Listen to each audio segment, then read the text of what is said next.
사도행전 3장 말씀을 우리가 함께 읽었습니다. 이 3장에서 특별한 사건이 하나 등장합니다. 오순절 성령이 강림하시고 난 다음에 그 오순절에 성령 강림으로 성령이 충만한 그 상태에서 주님의 교회가 든든하게 서가는 모습을 보여주었습니다. 그런 가운데서 성전을 드나드는 경건한 사람이면 누구든지 간에 늘 볼 수 있었던 한 사람, 그 사람이 표현되어 있습니다. 이름은 표현되어 있지 않습니다. 그러나 그는 날마다 성전 가운데 미문이라고 하는 곳에 앞에 항상 사람들의 도움으로 그 자리에 있게 되면 거기에서 드나드는 경건한 사람들이 자신을 도와주는 것에 의지해서 먹고 살아가는 사람이다라는 것을 알려주고 있습니다. 베드로와 요한이 습관을 따라서 성전에 올라가서 하나님 앞에 기도하러 들어갑니다. 제9시 기도 시간이다 이렇게 말해줍니다. 우리나라의 시간으로는 약 3시 정도 되는 시간입니다. 그때 늘 하던 습관들을 따라서 이제 하나님 앞에 기도하러 이 성전으로 들어가고 있는 중에 이 성전 민문에서 구걸하면서 걷지 못해서 오랜 세월을 보낸 한 사람을 만나게 됩니다. 그 사람이 무엇인가 얻을까 해서 도움을 요청하죠. 그때 이 베드로와 요한이 이 사람을 주목하는데 이렇게 말했습니다. 우리를 보라 이렇게 말하고 그 말이 떨어지니까 이 사람이 그들이 무엇을 자기에게 기대하는 것을 주지 않을까 하는 마음으로 이 사람들을 주목하게 됩니다. 그러자 그들이 어떻게 했나요? 6절 말씀에 가서 보면은 베드로 사도가 이렇게 말합니다. 은과 금은 내게 없지만 내게 있는 이것을 내게 준다. 나사렛 예수 그리스도의 이름으로 일어나 걸어라. 이렇게 말을 하면서 그의 손을 잡아서 당기게 되었습니다. 갑작스럽게 이렇게 그들이 하고 싶은 마음이 들었다기보다는 성령의 충만함을 입은 이 사도들이 성령의 음성을 듣고서 이러한 행동을 했었을 것입니다. 왜냐하면 그날 처음 본 사람이 아니었기 때문입니다. 그러자 놀라운 일이 나타나죠. 8절 말씀해 보니까 이 사람이 뛰어서서 걸었다 이렇게 표현합니다.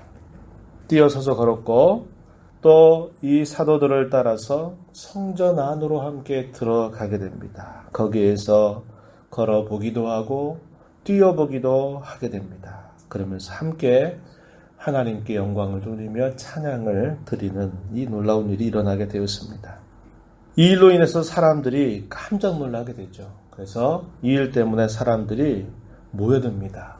저 사람 늘 성전 문 앞에서 도움을 구했던 사람이 아니냐. 그런데 저 사람이 어떻게 성전 안에 들어가서 저렇게 할 수 있나. 이게 도대체 무슨 일인가 하는 이 이야기들이 일파만파 사람들의 귓가에 퍼지게 되면서 많은 사람들이 이 성전 앞으로 모이게 됩니다. 10절 말씀에 한번 보시기 바랍니다. 그가 본래 성전 밀문에 앉아 구걸하던 사람인 줄을 알고 그에게 일어난 일로 인해서 심히 놀랍게 여기며 놀랐다. 무리들의 반응이었습니다. 이러한 상황들 속에 사람들이 솔로몬 행각으로 많은 사람들이 모여옵니다. 그게 그 말이 맞나 하면서 모여들었던 것입니다. 많은 사람들이 모이게 되자 베드로 사도가 그 무리들 가운데 이렇게 말하게 됩니다. 그래서 그의 설교가 또다시 한번 등장하게 되는데요. 그 내용이 11절에서부터 우리가 읽은 마지막 절 26절까지 이 솔로몬 행각에서 베드로 사도가 설교한 내용들이 기록이 되고 있습니다. 사건에 대한 사도의 태도 어떻게 나타났냐면 12절에 보니까 이 일을 왜 그렇게 놀랍게 여기느냐 묻습니다. 그리고 그 일을 누가 행했느냐라고 말했을 때 많은 사람들이 저 베드로와 요한이라는 사람이 갑자기 손을 잡아 당기고 했더니 이런 일이 일어났다. 그러니까 그 나은 사람을 주목하고 누가 그렇게 했느냐 하니까 그 일을 행한 사람들을 주목하게 되었던 겁니다. 그러자 베드로 사도는 우리를 주목하지 말라라고 말하는 것입니다. 사람들이 가지고 있는 개인적인 특별한 능력을 통해서 이러한 권능과 이러한 놀라운 일들이 이루어진 일이 아니다. 이렇게 이야기해서 자신들을 주목하는 그 사람들의 시선을 그리스도에게로 향하게 하는 것입니다. 이 일이 어떻게 일어났느냐? 나사렛 사람 예수, 그분이 죽음으로 끝난 것이 아니라 그분이 다시 살아나셔서 그분의 권능으로 말미암아 이 사람이 나음을 입게 되었다. 이렇게 말합니다. 사람들의 온갖 주목을 얼마 전에 있었던 그 십자가의 사건, 나사렛 사람 예수가 십자가에 달려 죽었고 또 그 사실로 인해서 모든 게 다 끝나버렸다고 생각했던 많은 유대인들에게 그것이 끝이 아니라 그분이 살아계셔서 이 놀라운 능력을 이 사람에게 베푸신 것이다 라고 말하게 됩니다. 그래서 이 이적을 어디에 돌리냐면 그리스도께서 주가 되셔서 이 일을 행하신 것이다. 이렇게 그가 설교 가운데서 이야기를 하게 됩니다. 13절 이하로부터 15절 이런 내용에 보면 언약의 하나님께서 그의 종 예수를 영화롭게 하신 사건이다. 이것을 이야기합니다. 너희는 생명의 주를 죽였지만 하나님께서는 그를 죽은 자 가운데서 다시 살리셨다. 우리가 이 일의 증인이다. 이렇게 말을 합니다.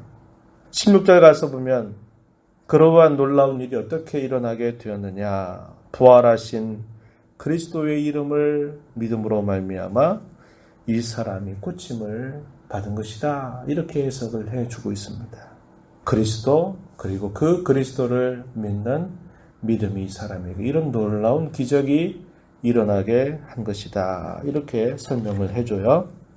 그러면서 그리스도에 대해서 이야기합니다. 그분이 고난을 받아서 십자가에 죽으신 이 사실은 구약의 많은 선지자들이 예언했던 것을 성취한 사건이다. 이렇게 이야기합니다. 수많은 사람들이 그토록 기대하고 바랐던 그 나사렛 예수가 무엇인가를 큰일을 할 줄로 기대했더니 무기력하게 죽음으로 말미암아 그 모든 도모가 다 끝난 줄 알고 이제 다 그 사실을 잊어버린 사람들을 향해서 그리스도는 고난받으시는 것, 이것은 이미 구약이 우리에게 예언하고 있었던 내용이었고 그 내용이 성취된 부분이다. 이렇게 설명을 해주는 겁니다. 그러면서 그 많은 무리들을 향해서 그러므로 회개하고 돌이켜서 죄 사함을 받아라. 죄 용서를 받아라. 죄 없이함을 받아라. 이렇게 그들에게 회개를 촉구합니다. 그렇게 된다면 새롭게 되는 날이 주 앞으로부터 너희들에게 임하게 될 것이다. 이렇게 이야기합니다. 새롭게 되는 날, 다시 태어나는 날, 거듭나는 날, 그것을 이렇게 말하고 있는 것입니다. 그리고 이제 언젠가 그 그리스도께서 다시 오시게 될 것을 보게 될 것이다. 재림에 관한 말씀을 전달해 주고 있습니다. 20절, 21절 가서 보면은 이렇게 말하죠. 또 주께서 너희를 위하여 예정하신 그리스도 곧 예수를 보내실 것이다. 21절 하나님이 영원 전부터 거룩한 선지자들의 입을 통해서 말씀하신 바 만물을 회복하실 때까지는 하늘이 마땅히 그를 받아둘 것이다. 말 표현이 조금은 어렵지만 이게 무슨 말입니까? 주께서는 다시 오실 것이다 하는 말씀과 그렇다면 그분은 지금 어디에 계시느냐라고 이야기할 때 그는 지금 하늘에 계시다. 이 사실을 이야기합니다. 모든 만물을 회복하실 때까지 하늘이 그를 받아둘 것이다. 그가 다시 오실 때까지 그분은 죽으신 것이 아니라 하늘이 그를 받아들인다. 하늘에 계실 것이다. 라는 겁니다.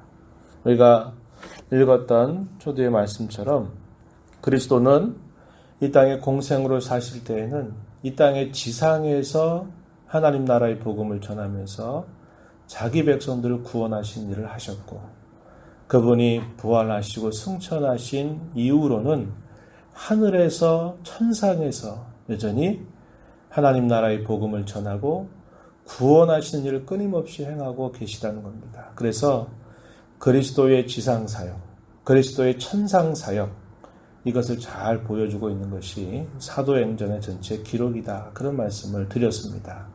그래서 그 예수 그리스도는 지금도 하늘에서 계속적으로 역사하시고 계시면서 이 사람, 평생 동안 걷지 못하고 살아가야 될 이 사람을 바로 이분께서 낫게 하신 것이다. 그리고 그분은 다시 오시게 될 것이다. 그러니 죄를 회개하고 주 예수 그리스도를 믿을 것을 그들에게 촉구하는 겁니다. 여러분들은 알지 못한 채 많은 사람들의 선동을 받아서 이 일에 동참한 죄를 범했다는 것을 지적하죠. 알지 못했다는 겁니다. 그저 사람들의 선동, 종교 지도자들의 선동에 의해서 이게 모든 게 다 끝났구나. 그 많은 기대를 가졌는데 이렇게 실망스럽게 끝나버리는구나 하면서 결국 군중심리, 무지에서 그 사람들의 편에 서서 십자가에 못 박혀 죽게 했다는 거죠. 그러나 이것은 성경의 예언이었고 그분은 죽으심으로 끝난 게 아니라 다시 부활하셔서 하늘에서 지금도 역사하시면서 이 사람을 일으켜 세우신 것이다. 이렇게 이야기하면서 믿음을 촉구하게 됩니다.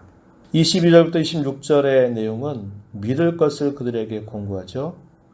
모세의 예언 그리고 모든 선지자들의 예언대로 이 땅에 오신 그리스도의심을 분명하게 말하면서 선지자의 자손이고 언약의 자손인 여러분들은 바로 이 보내신 메시아 그리스도를 믿어야 된다 하는 그 내용을 촉구하는 이런 설교의 내용이 이렇게 기록이 되고 있다 하는 겁니다.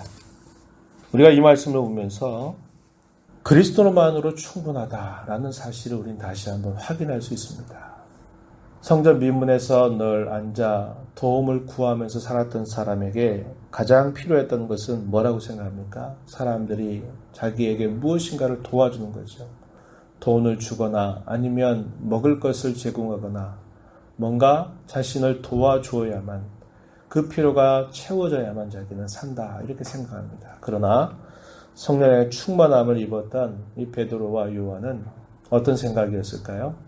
부활하신 그리스도로 충만한 그들의 심령은 그리스도만으로 족하다 이런 생각을 가지고 있었습니다. 그래서 당신이 원하는 은과 금은 내게 없지만 내가 가지고 있는 그분의 권능의 이름으로 내가 말하는 일어나 걸어라 이렇게 말을 하게 됨으로써 이 사람이 나음을 입게 된 사건이 이루어졌다고 이야기하는 겁니다. 그리스도만으로 충분하다라는 것을 우리는 이걸 통해서 다시 한번 배우게 되고요. 그리스도만을 드러내는 삶을 살아가기를 우리는 힘써야 하겠다 하는 것입니다. 이 사도들의 태도가 그러한 겁니다. 누가 일을 했대? 도대체 누가 일을 했대? 베드로와 요한 두 사람들이 했대 라고 말하니까 모든 사람들이 저 사람이 도대체 어떤 능력이 있길래 저 사람이 얼마나 경건한 사람이길래 이런 일이 저 사람에게서 나타날까? 사람들이 주목하는 이 두 사람은 우리를 주목하지 말라 이렇게 이야기하고 오히려 그들의 기억 속에 잊혀져 버린 나사렛 예수 그리스도 그분이 살아서 이 일을 행하신 것이다 라고 이야기함으로써 사람들의 관심을 오직 그리스도에게로 집중하도록 하는 자세를 보여주고 있다는 겁니다. 우리가 이 땅에 살아가면서 얼마나 자랑하고 싶어요.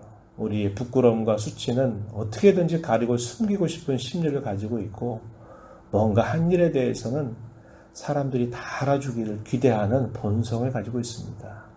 그런데 성령의 충만함을 입은 이 사람들은 자신들이 칭송받고 높임을 받는 것을 결코 좋아하지 않습니다. 오히려 잊혀졌던 이름, 관심 밖에 사라졌던 그 주님을 존귀하게 하는 태도를 보이고 있다 하는 것입니다. 기적을 경험했던 이 사람은 내가 내 인생 속에도 이러한 일이 나타났나 생각하고 기뻐하면서 세상으로 나아갔을런지도 몰라요. 그랬을 수도 있었을 것입니다. 자기가 나음을 받았다고 하는 사실, 그 오랜 세월 동안 남에게 수치를 무릅쓰고 도움을 구하면서 살아야만 됐던 그의 인생이 이제 새로운 삶이 열렸다 생각하면서 얼마든지 그 사실 자체만을 기뻐할 수 있었을 텐데 이 사람이 어떻게 했다고 이야기했습니까? 사도들과 함께 성전에 들어가서 걷기도 하고 뛰기도 하고 자신에게 이러한 은혜를 베푸신 하나님을 높이 찬양하는 삶을 살았다는 겁니다. 기적을 체험한 사람들은 많이 있었어요. 그러나 그 기적이 체험이 되었지만 그것으로 끝난 사람들 또한 무지 많았습니다.